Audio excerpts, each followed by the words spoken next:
তোলাবাজির অভিযোগে 22 কর্মী সাসপেন্ড। ক্ষমতায় আসার পরই কড়া অ্যাকশনে বিজেপি।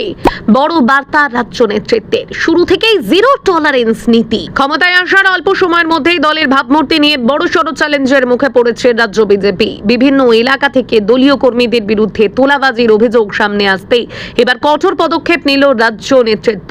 শৃঙ্খলা ভঙ্গ এবং তোলাবাজির অভিযোগে একসঙ্গে 22 জন কর্মীকে সাসপেন্ড করা হয়েছে। রাজনৈতিক মহলের মতে এই সিদ্ধান্তের মাধ্যমে স্পষ্ট বার্তা দিতে চেয়েছে বিজেপি। দলীয় পরিচয় ব্যবহার করে কোনো ধরনের বেআইনি কর্মকাণ্ড বরদাস্ত করা হবে না। সূত্রের খবর, রাজ্যে ক্ষমতায় আসার পর প্রায় 2 সপ্তাহের মধ্যেই কলকাতা, হাওড়া, উত্তর ও দক্ষিণ 24 পরগনা সহ একাধিক এলাকা থেকে তোলাবাজির অভিযোগ জমা পড়তে শুরু করে। ব্যবসায়ী, ঠিকাদার এবং সাধারণ মানুষের কাছ থেকে অভিযোগ পাওয়ার পর বিষয়টি নিয়ে নড়ে চড়ে বসে রাজ্য বিজেপির শীর্ষ নেতৃত্ব। দলের শৃঙ্খলা রক্ষা কমিটিকে পুরো বিষয়টি খতিয়ে দেখার নির্দেশ দেওয়া হয়। শুরু থেকে বিষয়টি নিয়ে কড়া অবস্থান নেন রাজ্য সভাপতি শ্রমিক ভট্টাচার্য। পাশাপাশি দলের অন্যান্য শীর্ষ নেতা দিলীপ ঘোষ, অর্জুন সিং এবং অগ্নিমিত্রা পালও প্রকাশ্যে স্পষ্ট করে দেন, দলের ভাবমূর্তি নষ্ট করে এমন কোনো কাজ মেনে নেওয়া হবে না।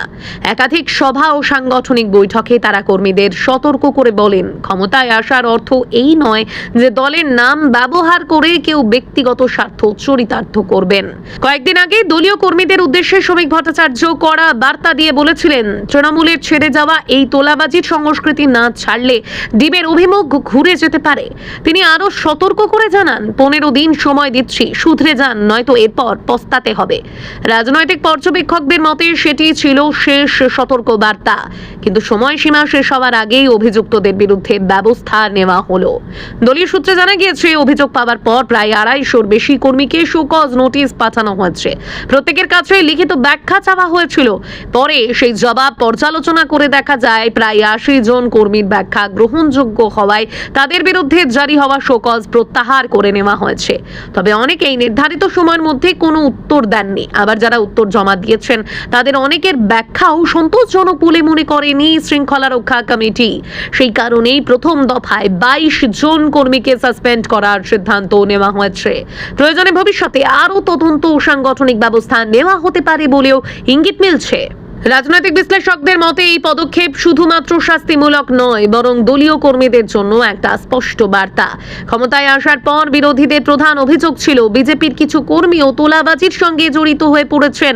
সেই অভিযোগের জবাব দিতেই সংগঠনের ভিতরে কঠোর শৃঙ্খলা প্রতিষ্ঠার চেষ্টা করছে রাজ্য নেতৃত্ব। এদিকে আগামী বৃহস্পতিবার ও শুক্রবার রাজ্যে আসছেন বিজেপির কেন্দ্রীয় দায়িত্বপ্রাপ্ত নেতা সুনীল বানসাল। তার সঙ্গে রাজ্য নেতৃত্বের গুরুত্বপূর্ণ সাংগঠনিক বৈঠক হওয়ার কথা রয়েছে। সূত্রের খবর, সেই বৈঠকে তোলাবাজির অভিযোগ, দলীয় শৃঙ্খলা এবং সংগঠনের ভাবমূর্তি নিয়ে বিস্তারিত আলোচনা হতে পারে।